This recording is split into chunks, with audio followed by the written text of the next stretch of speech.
Hi, it's Tootie Tagerly coming to you from San Francisco, California, a little bit after noon on a Tuesday, which is my regular-ish go live time. So today we are going to talk about a very clickbaity title, which is the secret advantage you've been underutilizing. I don't think that's quite grammatically right, but it's your calendar.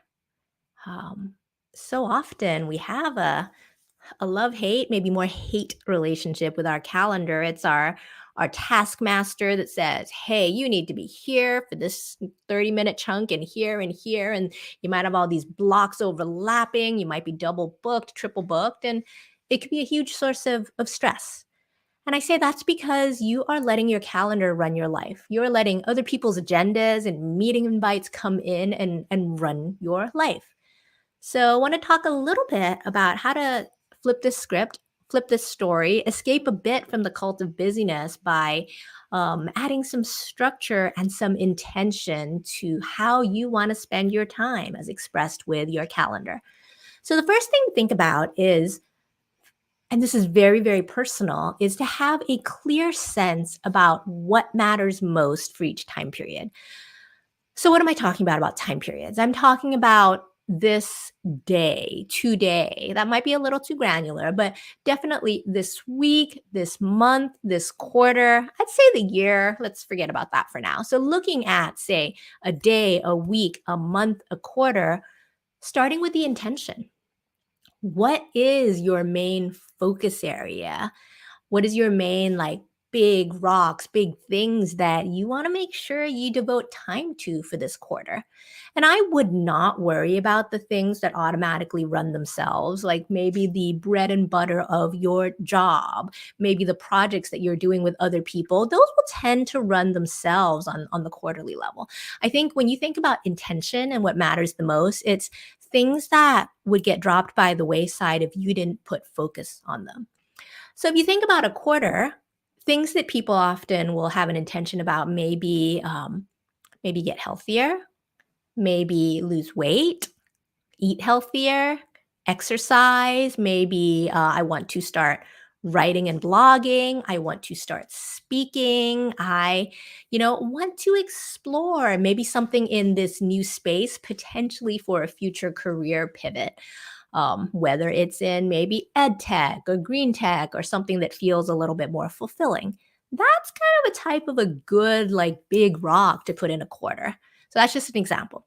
So if we like narrow down a little bit, because sometimes a quarter can feel overwhelming, you also may have a particular focus or intention for a month.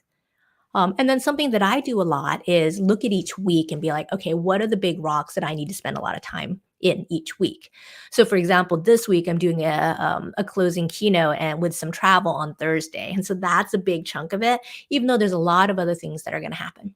All right. So the first step is know what matters for you. What's your highest priority and focus for each time period? And I have a hard time doing this, but one focus would be good. Not more than three would be better. Even though we all do tend to like running on and doing lists. All right, so know what matters. Pick your time period. Second, you're really not going to be able to change your calendar today or this week. What you can start doing though is to look out. So, for example, it's May 17th. It would be really useful to know, hey, in June, I'll share. In June, I have a goal to write and pitch more articles to tier one, tier two, maybe tier three publications from like the business insiders, fast companies, the entrepreneur. So that to me is a focus and intention for my June. So it's May 17th, knowing that this is what matters. And it's less about pitching, it's more about writing for me. In June would be like, okay, if this is what really matters, and this is the thing that I'm going to put as top focus, well, how do I make sure I have 4 hours to do this week? So now I would look out into my June calendar and chunk out that time, whether it's in two 2-hour chunks or one 4-hour chunk. And I use it by, knowing when am I going to be the most energized? When am I going to be the best writer? And I can't do that for next week. There's too much happening. I can't do that for this week, but I can look ahead to reclaim my time autonomy in June as a practice. And this is things that we will often do for big events like vacations, like maybe team or group offsites, but we rarely do for our intention, things that we care a lot about. So know what matters the most for each time period and then make sure you do it.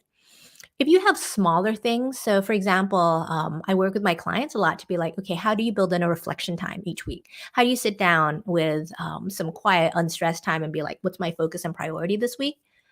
Maybe you do that on Monday morning. Maybe you do that on Friday afternoon. Put that into your weekly calendar time. Third tip is that I find it personally very, very challenging to schedule each and every hour of the day or the half hour day in a calendar because there's going to be messiness. You might be in a conversation with someone that's really great and awesome and you want to give them more time, but you can't because you're back to back.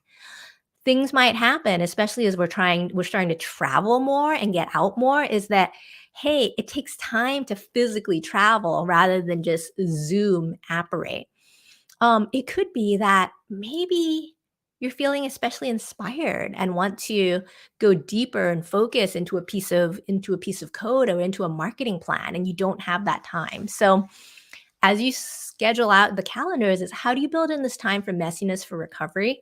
I know a lot of people who have I have not been able to do this successfully, but it's worked for a lot of people who make sure that rather than a 60-minute meeting, they'll have a 50-minute meeting. So you have like that 10-minute window for messiness instead. And then the final part of like really using your calendar for intention setting is using it as a reflection period as well. Being able to look back at your calendar, say in April, and say, oh my gosh, here were some huge highlights. If I look back in the month of April, this is a thing that I did that was really awesome with my team. This is a really great product launch. This is a really amazing piece of kudos or feedback that I received.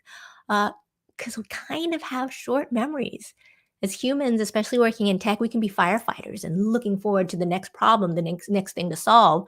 So I think the other part of built in time to reclaim time autonomy is taking that look back period to look at the previous week, the previous day, the previous month to be like, here's what I learned, here's what I did awesomely, and give yourself a little bit of that acknowledgement because that's a muscle that we practice all too little, all too few, all too infrequently. Let's do that. All right. That's it. This talk is about the secret advantage you've been underutilizing, which is your calendar. Know what matters the most for each time period, whether it's a week, a month, a quarter. Know what your major big rocks are. Look forward, not this week, maybe the next week, the week after, to reclaim time autonomy, to block out time for these big rocks. Build in time. Things are going to be messy. Things are going to be busy. Things are going to run over. And then finally, look back. Look back over what's happened to celebrate. And that, my friends, is how you better utilize your calendar to help with leadership and intention setting. All right. I'll see you next week.